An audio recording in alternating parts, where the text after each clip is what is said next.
2020年美国总统大选期间，川普指控选举舞弊，要求紧急验票。If you count the legal votes, I easily win. If you count the illegal votes, they can try to steal the election from us. 后来，在台湾的川普粉丝群里，就广传一则民主党开票作弊的新闻，结果却被证实为假新闻。新冠疫情爆发以来，更是有各种假新闻、阴谋论说这是人为制造的病毒，但明明科学社群对这件事情都还没有定论。在去年台湾公投期间，也出现各种疑似操纵选民的假新闻与网军攻击，让整个社会辩论都充斥着错误的资讯。所以今天要来面对的这一本书《向下扎根：德国教育的公民思辨课》，就要来告诉你到底如何辨别假新闻。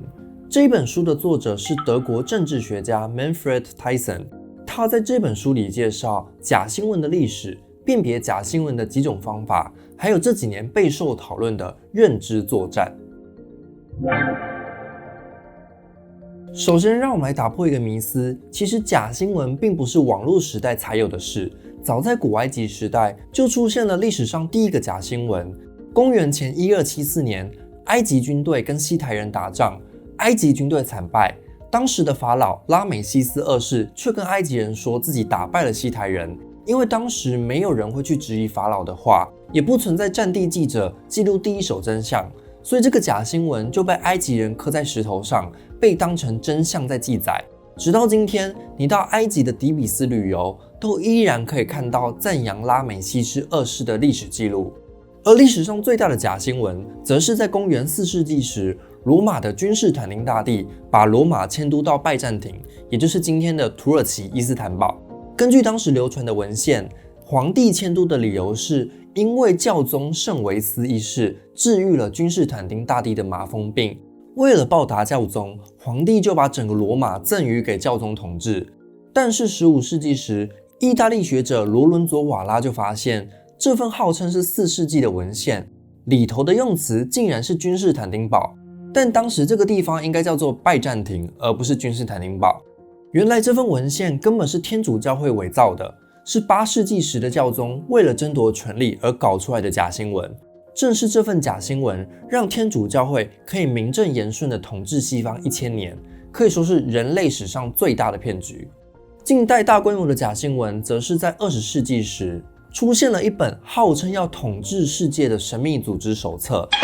叫做《锡安长老会纪要》。里面记载了犹太人密谋策划统治世界的消息。这本书在20世纪初从俄罗斯传到欧洲，让欧洲人对犹太人越来越反感。直到1920年，《泰晤士报》才宣告这份文件是假的。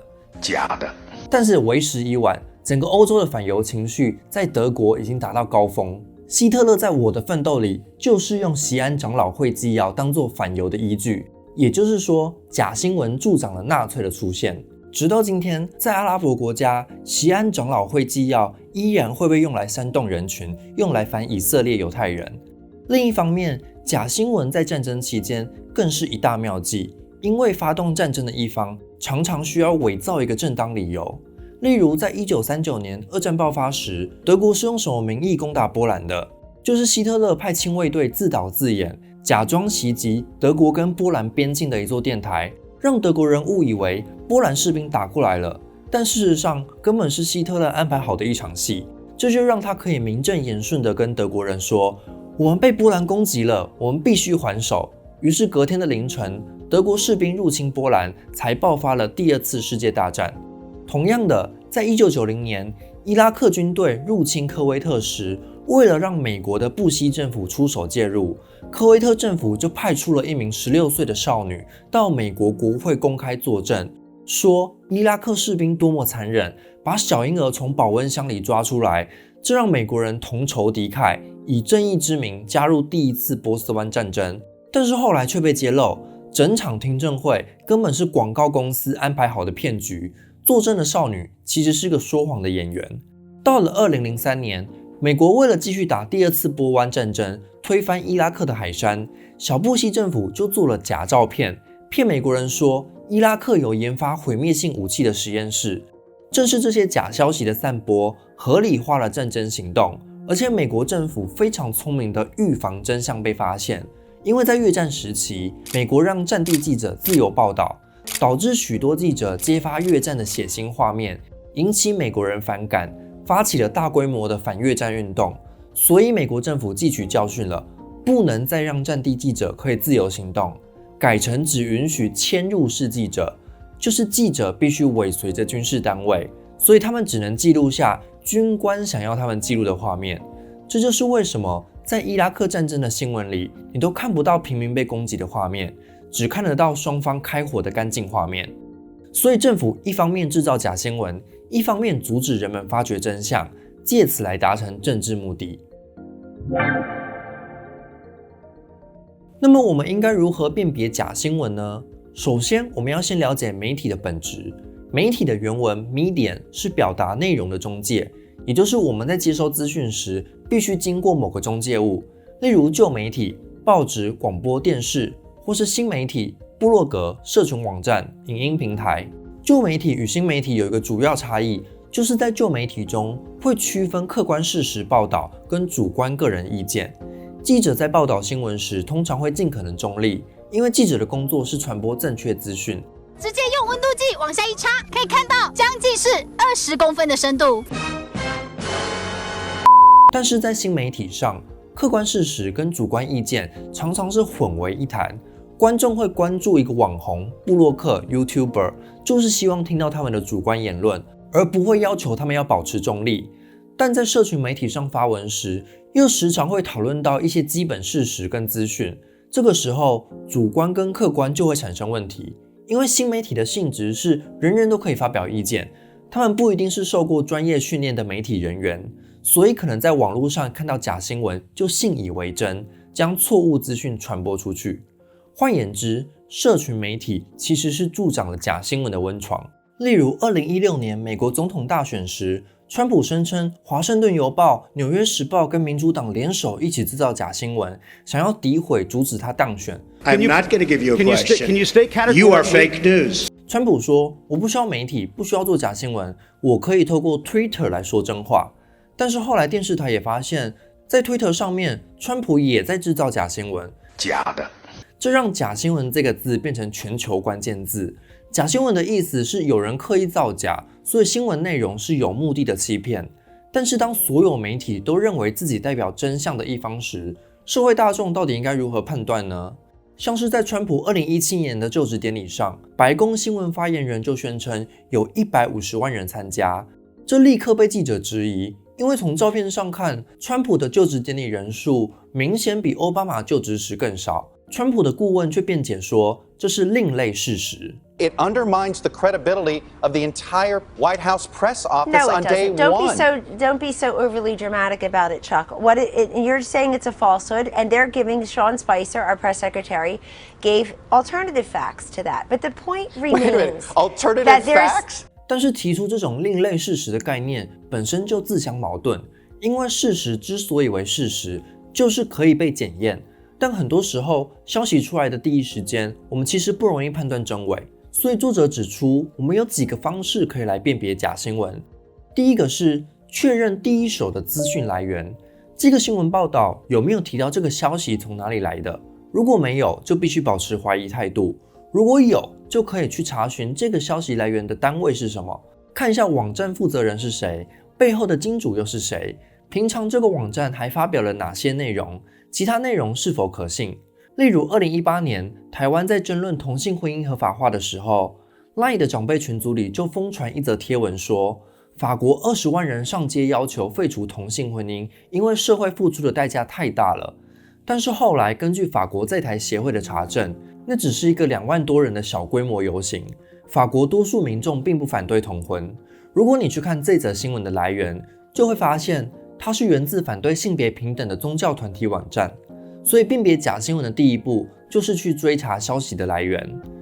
第二步是去看有没有其他媒体也报道了同样的事情。如果真的是有料的新闻，那一定会每家媒体都抢着报道，不会只有几家报道。但是如果只有个人脸书贴文或是少数媒体报道，就要小心可能是风向操作或是未经证实的假新闻。例如在台湾研发国产疫苗之后，脸书跟 LINE 上面就出现各种谣言假新闻，像是政府强迫全国接种国产疫苗，不打疫苗就要开罚，还有更夸张的说疫苗是生化武器，会影响人体健康，这些后来都被证实为假消息。所以如果你没有看到每家媒体都在报道这个消息，你就要先保持怀疑，这个消息来源可能还未经证实。第三个辨别假新闻的方法是注意他们的图片影音素材。许多制造假新闻的手法其实很简单，就是把一张图片或影片配上错误的文字，然后看图掰故事，再加上一个诱饵式的标题，就能轻松制作假新闻。例如在去年台湾公投前，网络上就流传着一支影片，说民进党为了公投请客吃饭上百桌，台湾要被他们玩垮了。但后来经过查证，这段影片其实是台南市议会议长举办的联谊晚会，整个晚会跟公投并没有关系。这就是典型制造假新闻的手法，看图掰故事。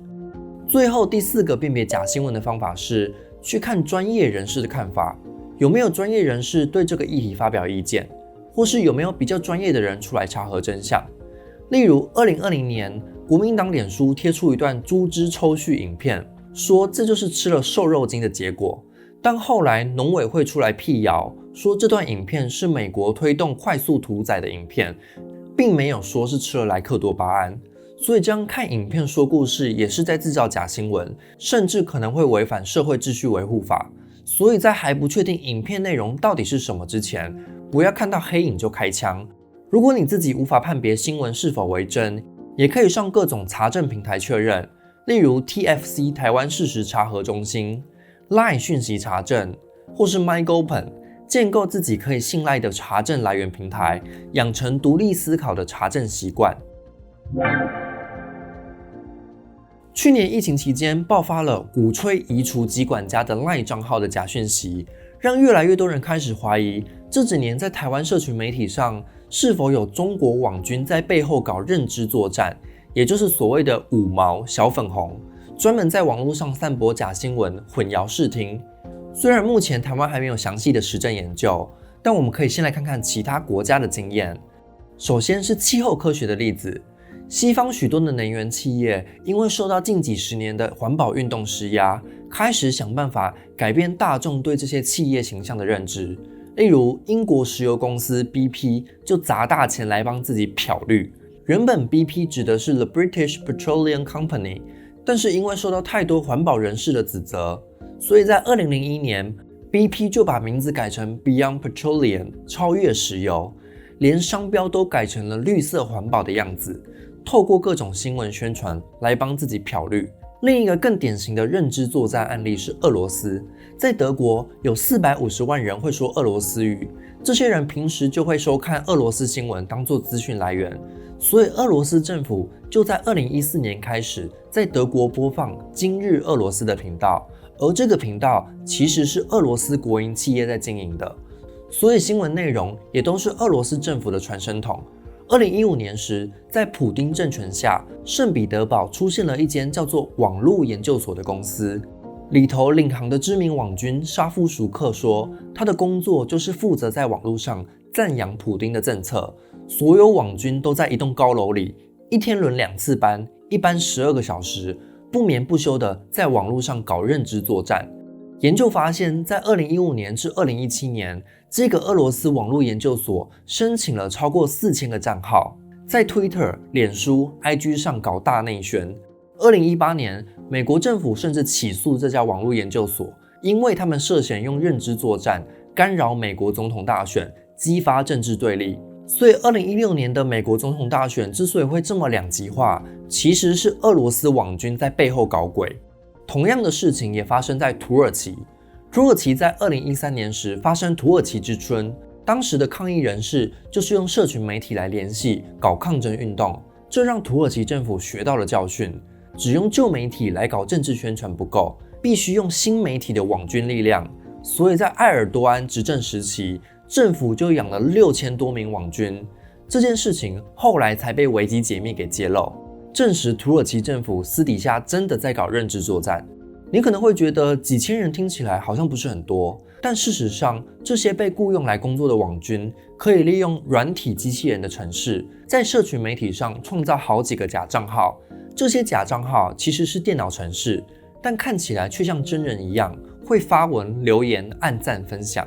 只要这些假账号同时到某篇贴文下面留言，就会让人以为好像多数人都是这样想的。这时候你就会被影响，被左右意见。这样一来，网军就成功达到认知作战了。这个假账号的问题严重到2017年德国大选前，主要政党都一致同意不能使用软体机器人。甚至有一份研究指出，政治人物的粉丝专页可能有将近1/3都不是真人，而是假账号。但同时我们也要注意，这些假账号之所以可以那么风行，其实是因为有越多账户在社群媒体上发文分享，脸书、Twitter 这些平台就可以从中赚取更多的广告利润。也就是说，假账号越多，社群媒体平台越能赚钱，那么这些平台当然就不可能主动去制止假账号的出现。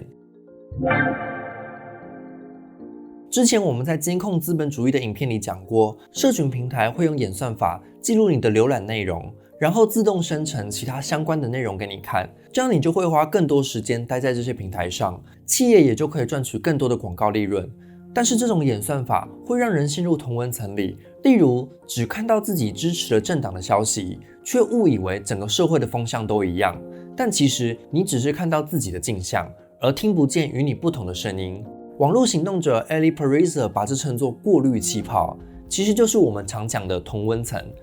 当这种同温层效应遇上假新闻，事情就会变得更加棘手。例如，奥巴马就任美国总统后，反对派的脸书河道上就疯传一则假新闻，说奥巴马其实不是美国出生的，所以不能成为美国总统。这种同温层效应强大到了2010年，有1/4的美国人相信奥巴马不是美国人。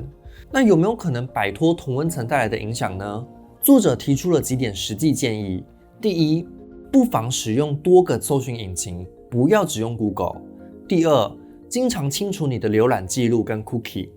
第三，在脸书上追踪跟你自己立场不同的粉丝专页，保持开放态度。第四，安装一些附加元件来防止被监控追踪，像是 Ghostery。最后，不妨也试试看数位排毒，就是在社群媒体上不用凡事都参与讨论，也不用马上回讯息。如果新闻媒体或是脸书上的意见领袖发一个贴文，你就马上做出反应，那反而是中了计，因为他们想要的就是你的点阅跟浏览，越是不加思考、直觉反应的回应越好。相反的，我们应该拿回自己时间的主控权，不要把生命都浪费在回复社群媒体喂养给我们的资讯。今天这支影片我们介绍了假新闻的历史、辨别方式，还有同温层效应，希望让大家未来可以更有自觉地使用数位媒体。不管有没有中国网军的认知作战，只要公民有足够的媒体识读能力，就不会被牵着鼻子走。如果你想了解更多关于媒体素养的知识，欢迎你阅读这一本《向下扎根：德国教育的公民思辨课》，推荐给所有需要学习媒体识读的公民。也欢迎你把这则影片分享给所有会在 LINE 上面传假讯息的长辈群组。留言加分享这支影片的脸书贴文，就有机会抽《向下扎根：德国教育的公民思辨课》一本。也欢迎你加入 YouTube 频道会员，就可以定期收看会员专属影片哦。本集影片由市媒体冠名赞助播出。